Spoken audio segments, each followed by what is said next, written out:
Du, Hauptsache sie die Leistung abrufen.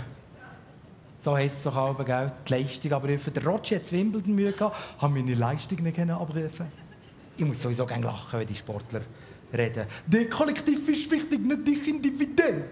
Sagt ja jetzt jeder, der ein Goal gemacht hat. Der Kollektiv ist wichtig. Dabei verrecken sie doch schier vor Freude, die tätowierten Bubi. Dass jetzt das Goal ausgerechnet ihnen gelungen ist. Aber hinterher hängen sie dann aber arschcool der Profi raus vor der Kamera. Ist nicht relevant, dass ich Goal gemacht habe. Der Kollektiv ist wichtig. Der Memedi nach dem Portugal-Match. Ich bin froh, dass ich der Mannschaft dann helfen konnte. Nein, ich glaube, die trainieren das. Die trainieren schnell reden und nichts sagen. Und wenn dann der Name Langläufer der Schnuff ausgeht, haben wir ja gesehen, letzte Woche in Colonia, oder? Wenn der Norweger in Gottes Namen besser doppelt war, sagst du halt am Schluss...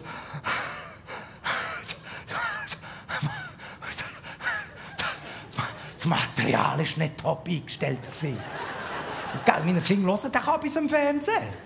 Kannst sicher sein, gleich kommt eins mit einem 2,5 von Schuhe und sagt, Vati, ich konnte meine Leistung nicht abrufen. Das Material war darum nicht top eingestellt. Dann würde ich auch einfach sagen, du musst schauen, dass das Momentum wieder auf deine Seite kommt. Das ist auch so ein saudover Ausdruck.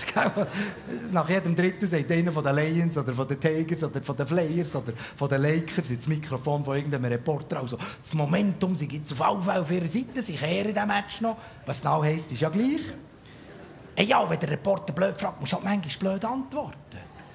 Ist doch Lara gut an der einen Ski-WM, ist die doch 4. worden. So, am Podest vorbeigesuset, um 200. An dieser Bronzemedaille vorbei. Du siehst ja nicht von bloßem Auge, ist ja Zufall, oder? 200. Der andere auch, Lara, gut, wo haben Sie Zeit verloren? Auf der Piste. Hat es mir noch gefallen? Dann ist mir einfach das Sexsymbol von meiner Jugend gekommen wieder. Ja, als ich das Poster so viel manches Jahre über dem Bett hatte.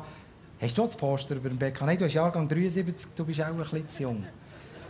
Ja, manches Jahre hatte ich das Poster über dem Bett von dieser Marie-Therese Nadig. Nein, dann hatten wir noch nicht so die Magermodels.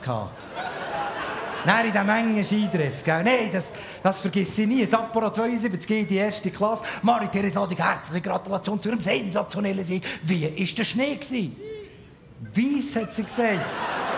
Weiss. Dann weisst du, was sie gesagt hat.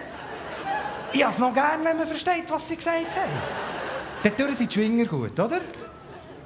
Sempach Matthias, vor 3 Jahren, in Portland Schwingerkönig geworden.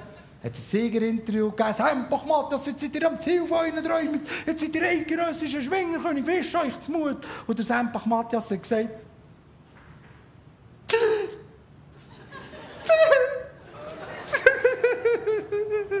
hat der gesagt. Und es hat Wäger auch nicht mehr müssen gesagt sein.